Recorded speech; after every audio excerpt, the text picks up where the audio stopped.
ఏమిటి 8,900? 6 నెలల్లో అమ్మాయి గారు పెట్రోల్ ఖర్చండి. 6 నెలలు అంత పెట్రోల్ ఖర్చా? అవును సార్. పెట్రోల్ పోసావా లేకపోతే బంగారం కరిగించి పోసావా? పెట్రోలే సార్, బిల్లు చూసుకోండి. సరే, నీ డబ్బు అర్జెంటుగా రావాలంటే ఒక మార్గం చెప్పమంటావా? అందుకే కదా సార్ తమ దగ్గరికి వచ్చింది. ఆ కారు అమ్మేసి మీకు రావాల్సిన డబ్బు తీసుకుని మిగతా పరమేశ్వర వారికి ఇచ్చేయండి. వాట్? నా కారు అమ్మేశారా? అవునమ్మా. అసలు కారు అమ్మింది ఎవరు? ఎవరిని అడిగి అమ్మారు? బిల్స్ నెలల కొద్దీ పేరుకుపోతున్నాయని మీ వారిని కలవమన్నారు మా ఓనర్ గారు. కలిశాను. కారు అమ్మేయమన్నారు. ఈ బుక్ సాయంకాలం ఇస్తామన్నారు. ఎంత ఇదైతే మాత్రం మీ ఆయన నీతో చెప్పకుండా ఇంత పని చేస్తాడా? అత్త సొమ్ముని అల్లుడు దారిపోసాడంటారే, మీ ఆయన కరెక్ట్ గా ఆ పనే చేశాడు. అదే నేనైతేనా? అల్లుడు గారు కారు అమ్మేయమన్నారా? అవును సార్. ఈ చెక్కు నాకు ఇవ్వమన్నారా? అవును సార్. మరి ఈ విషయం మా గీతకు తెలుసా? ఇందాకే సర్వీస్ స్టేషన్కి వచ్చారు. ఈ విషయం తెలిసి కోపంగా వెళ్ళిపోయారు సార్. సరే, నువ్వు వెళ్ళి.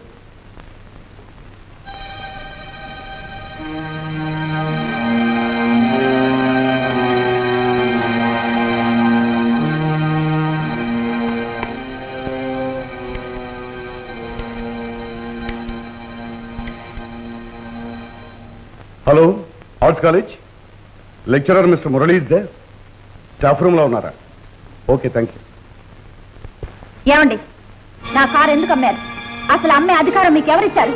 మీరేమైనా దాన్ని కొన్నారా?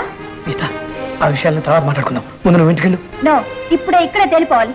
నాతో మాట మాత్రమైనా చెప్పకుండా నా కారు అమ్ముతారా? మీ జీతం దాంట్లో పోతే పెట్రోల్ విలువైనా చేయదు. గీత, నువ్వు ఎక్కడ మాట్లాడుతున్నావు, ఏం మాట్లాడుతున్నావు మర్చిపోతున్నావు. మర్చిపోయింది మీరు. మీ అంతస్తుని మీ స్థానాన్ని మర్చిపోయి ప్రవర్తించారు. గీత, ఇంకేమైనా బుద్ధి ఉందా? చేసిన దౌర్భాగ్య పని చాలక ప్రతి కారు కోసం నలుగురు ముందు వచ్చి నన్ను అవమానిస్తావా? నాతో చెప్పకుండా నా కారు అమ్మి నన్నెంత అవమాన పెడతారో మీకు తెలుసా? నేను అవమానించాలి కాదు నా ఉద్దేశం. అసలు మన ఆదాయం ఏమిటో, మన ఖర్చు ఏమిటో. ఏమిటండి మీ బోర్డు ఆదాయం? మిమ్మల్ని మీ ఆదాయాన్ని నమ్ముకుంటే నేను గడ్డి తినాలి, నార చీరలు కట్టుకుని ఊరేగాలి. గీత, నేను పచ్చగా ఆనందంగా తిరుగుతుంటే మీ కళ్ళు పుట్టాయి. నన్ను చూసి ఓర్వలేక ఇంత నీచానికి నన్ను కొడతావా?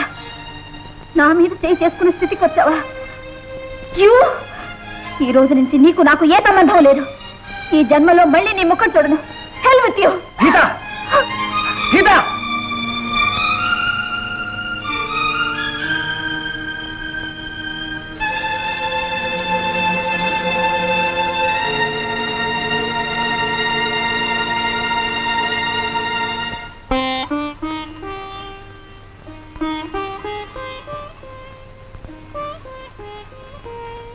ఏమిటండి అలా ఉన్నారు? ఏం జరిగింది?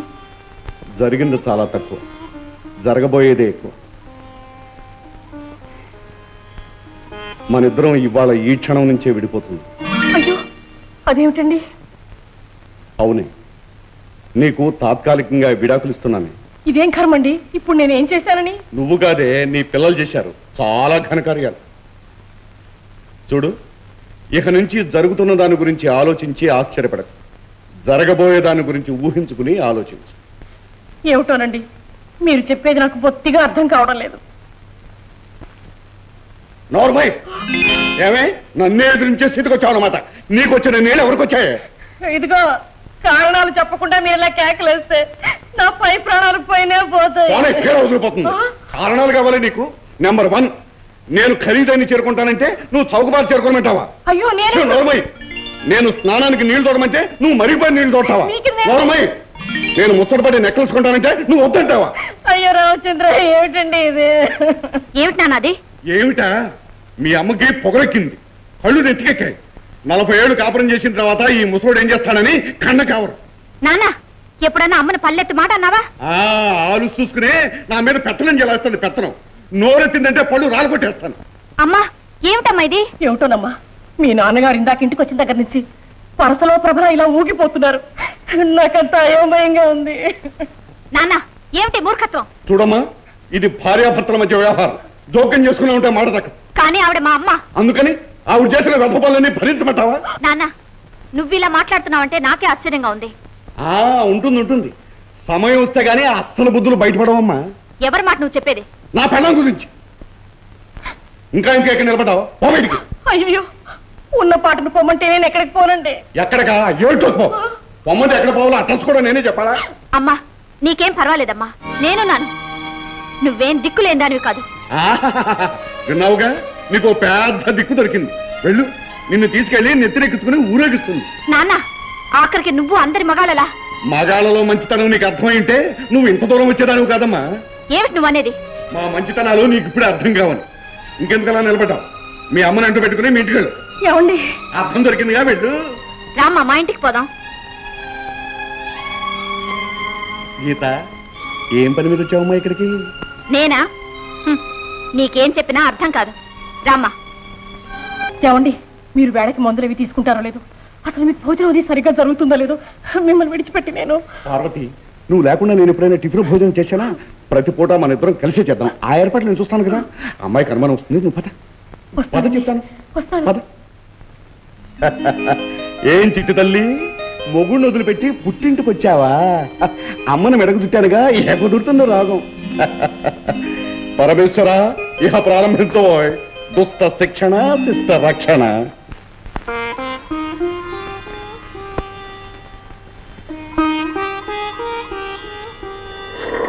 అల్లుడు వస్తున్నాడు. నా ముఖం చూపించాలంటేనే సిగ్గుగా ఉంది.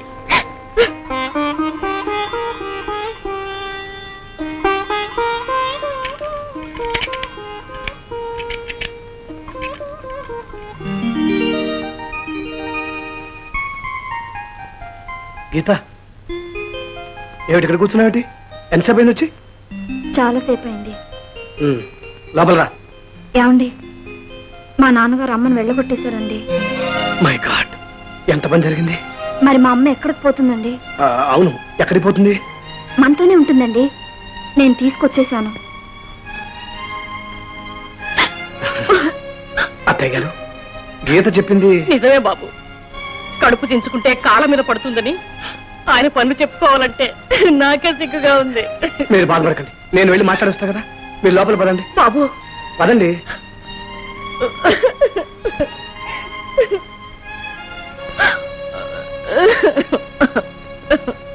ఇంకా నిలబడ్డామే, పద.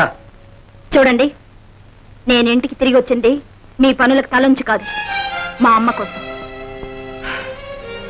అలా కానీ ముందు లోపల పద. ఎలా జరిగిందో నీకు చెప్పాల్సిన అవసరం నాకు లేదు.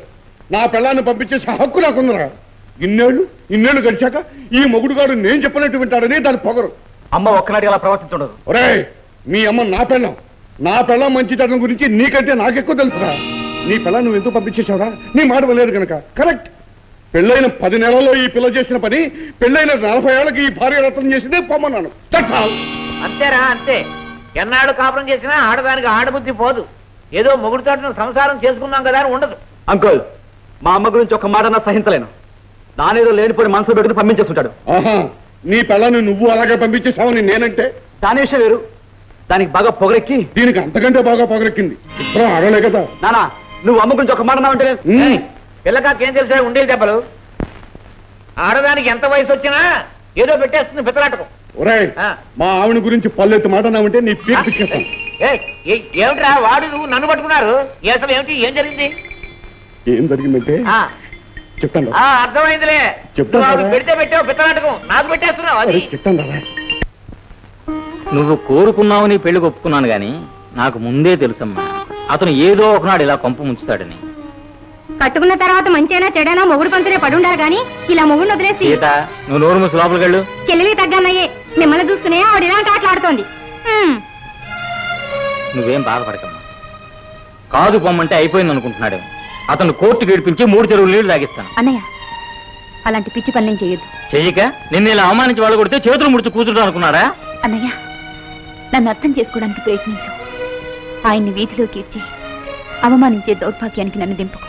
నువ్వు ఇలాగే అంటావు. ఈ విషయంలో మెత్తగా ఊరుకుంటే. అన్నయ్య, ఎంతైనా ఆయన నా భర్త. ఈ విషయాన్ని కోర్టు దాకా తీసుకెళ్తే అక్కడ అవమానపడేది నువ్వే. ఓహో, లక్షాధికారి పరమేశ్వరరావు గారా? ఏమిటి సార్ ఇలా దయచేశారు? మా చెల్లాయికి ఏమైనా మనశ్శాంతి మిగిలిందేమోనని చూసి పోదామని వచ్చారా? చలపతిరావు గారు, మీకు జరిగిన ప్రమాదం గురించి విన్నాను. చాలా విచారించారు. మీ సానుభూతి మాకేం అక్కర్లేదండి. అంతకు మించిన ఉపకారం చేశారుగా, అది చాలు. చూడండి, మీ కోపాన్ని నేను అర్థం చేసుకోగలను. మా అబ్బాయి చేసిన పని నేను సమర్థించుకోవటానికి రాలేదు.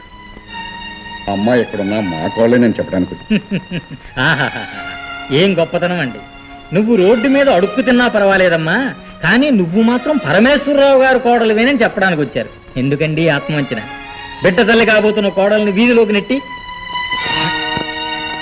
ఏమిటి మీరు అనేది? అమ్మా నిజమేనా? చూడండి, స్టాప్ స్టాప్. ఇందాక నుంచి చూస్తున్నాను మా కోళ్ళకేదో అన్యాయం జరిగిపోయినట్టుగా ఎందుకయ్యా నేను ఇలా వదలగొట్టేస్తున్నావు? ఆవిడని వదులుకునేవాడైతే నేను ఇక్కడికి వస్తానయ్యా. మరి ఇంటికి తీసుకెళ్ళడానికి వచ్చారా? ఆ పని సులభంగా చేయగలరు, కానీ చేయి. ఎందుకో తెలుసా? ఎవరైతే ఆమెను ఇంట్లోంచి గింటేశారో అతనే స్వయంగా వచ్చి క్షమార్పణ చెప్పుకుని ఆ ఇంటికి ఆహ్వానించేట్టు చేస్తానయ్యా. అవునమ్మా, నిన్ను మావాడే ఇంటికి తీసుకొస్తాడు. తన తప్పు తెలుసుకుని తల ఉంచుకుని మరీ తీసుకొస్తాడు. ఆ రోజు త్వరలోనే వస్తుందని చెప్పడానికే వచ్చానమ్మా. అంతవరకు మీ చెల్లెల్ని కాదు కాదు మా కోడల్ని జాగ్రత్తగా చూసుకోవాలి. వస్తానమ్మా, వస్తానయ్యా. నీ ఆరోగ్యం జాగ్రత్తగా చూసుకో.